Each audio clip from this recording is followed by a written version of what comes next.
Cecil took me on a little helicopter ride, and we went out to Sanibel Island and all across. And I'm sure it's much worse on the ground, but you can see a whole hell of a lot of the damage from the air.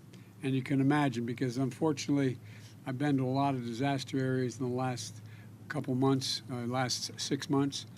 More fires have burned in the west and the southwest, burned everything right to the ground than the entire state of New Jersey, as much room as that takes up. And the reservoirs out west are down to almost zero. We're in a situation where the Colorado River looks more like a stream. There's a lot going on. And I think the one thing this has finally ended is a discussion about whether or not there's climate change and we should do something about it. But folks, I also want to, Jill and I have had you all in our prayers, and I mean that sincerely. And we're here today because we wanted to tell you in person that we're thinking of you and we're not leaving. We're not leaving until this gets done. I promise you that. When you walk around here, what's left of Fisherman's Wharf, and you don't have to have much of an imagination to understand that everything is historic, titanic, and unimaginable storm just ripped it to pieces. You got to start from scratch, got to move again. And it's going to take a lot of time, not weeks or months.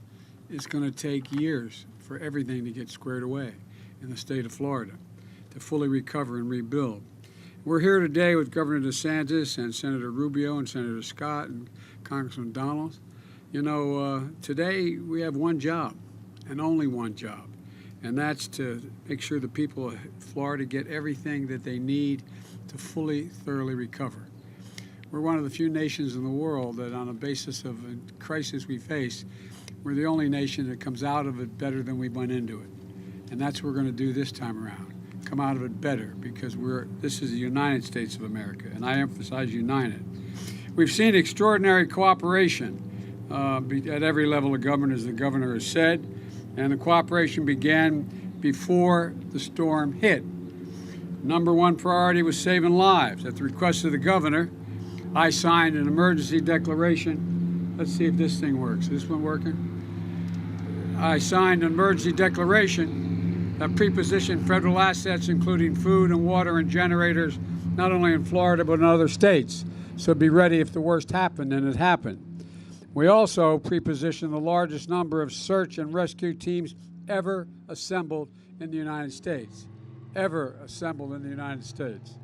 And FEMA, the Pentagon, the Coast Guard, other agencies, so we can be ready to respond immediately, working with state and local officials.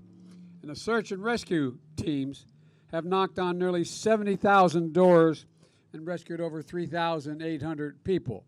Yesterday, Lee County alone, the search and rescue teams examined 24,000 structures just in this county, making sure we're accounting for everyone who still may be trapped. We have over 4,000 federal personnel on the ground as I speak. The Army Corps of Engineers is providing emergency power to hospitals across the state, nursing homes, water treatment plants, to make sure these facilities are able to continue to operate. Tens of thousands of utility workers all across America, not just in Florida, all across America responded to the call from Florida that needed help. Thousands from all across America, working around the clock to get power restored. This is about America coming together, and I really mean it. America coming together. FEMA has also delivered, as has been mentioned, 4 million meals, more millions of bottles of water, and making sure that they have the immediate necessities. But we know from experience, I know from experience, how much anxiety and fear and concern there are in the people. We didn't lose our whole home, but lightning struck, and we lost an awful lot of it about 15 years ago. And we had a lot to go to. We had relatives nearby. It wasn't like everything was wiped out. But we know the feeling, that feeling about, where am I going to put my head down on a pillow tonight? How's that going to work? Is my kid going to be okay? Is he going to be able to go back to school? Am I going to be able to build my home? Will the insurance cover it? If I don't have insurance, God knows, what am I going to do? And we're working to speak to all those issues. because they all warrant immediate responses. I've instructed my administration to bring every element, I mean every element of the federal government together to help with the immediate needs and long-term rebuilding. Yesterday, we opened a disaster recovery center right here in Lee County. 3 more will be open in this part of the state by tomorrow, and with more to come. And the state is co-locating insurance villages at the same center. So you're not sure what your insurance circumstance is, you're not sure what you're going to get, you can show up and determine in one place, meet with your insurance company, and also apply for federal assistance at the same time. From FEMA to Small Business Administration to the Department of Housing and Urban Development, there are many ways we can help, and we've already started. Already, 200,000 Floridians, 200,000 families, I should say, have registered for urgent assistance, like buying food, getting their prescriptions, and clothing, basics. And how many of you lost your businesses? Well, insurance may not cover everything, may not cover the full cost. So we're in a position, some of the folks are going to have lost their homes as well. And the question is you have insurance and we'll cover the cost. Well, I directed the Small Business Administration to speed up the processing of low-interest disaster loans that can provide up to $2 million for small businesses and nonprofits and additional money for lost income, and 200,000 for homeowners to close the gap between what insurance won't cover and what their needs are. And that's in around 1.5% interest rate. And folks, look, yesterday the state asked me, and we immediately agreed to activate our hotel program. So individuals who need hotel rooms won't have to pay for anything. I know there's not many around here, but they can go to the nearest hotel and not have to worry about paying anything and just have the coverage.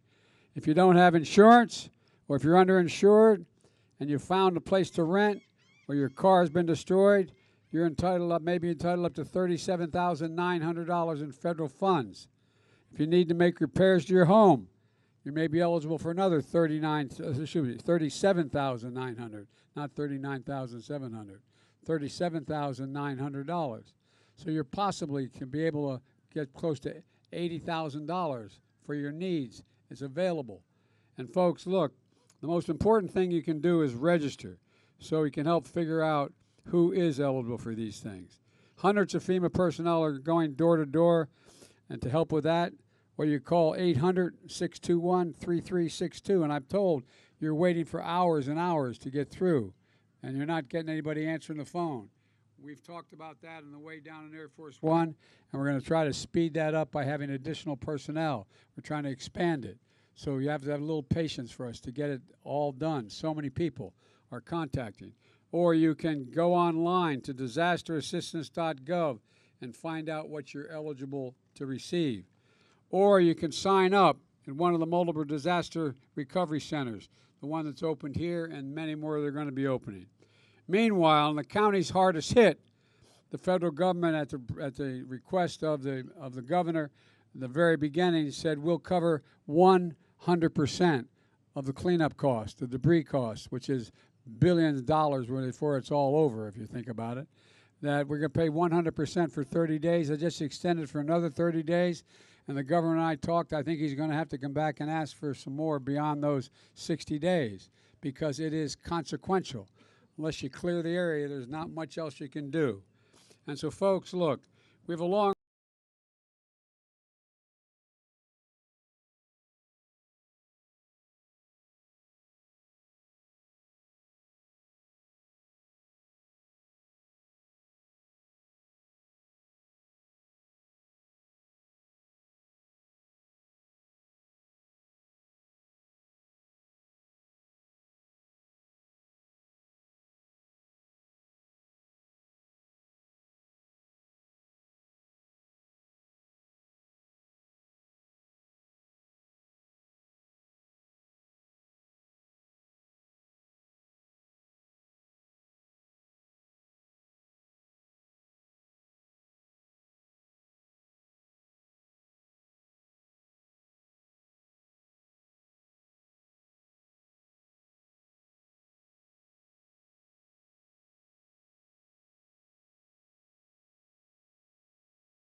Oregon, Washington State, Idaho, down into New Mexico and Arizona, then makes up the entirety of the state of New Jersey. To the ground, gone, gone. And so the thing I plead with you to do, and I'm sure you will, we're going to get you all through this. You're going to get, because of the grit of all of you. But when you get it done, this is the United States of America. We're all in this together. Thank you.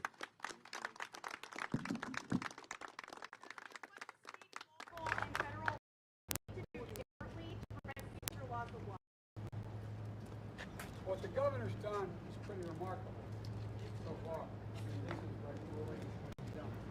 In terms of, first of all, the biggest thing so many others have done is recognize a thing called global warming. The world is changing.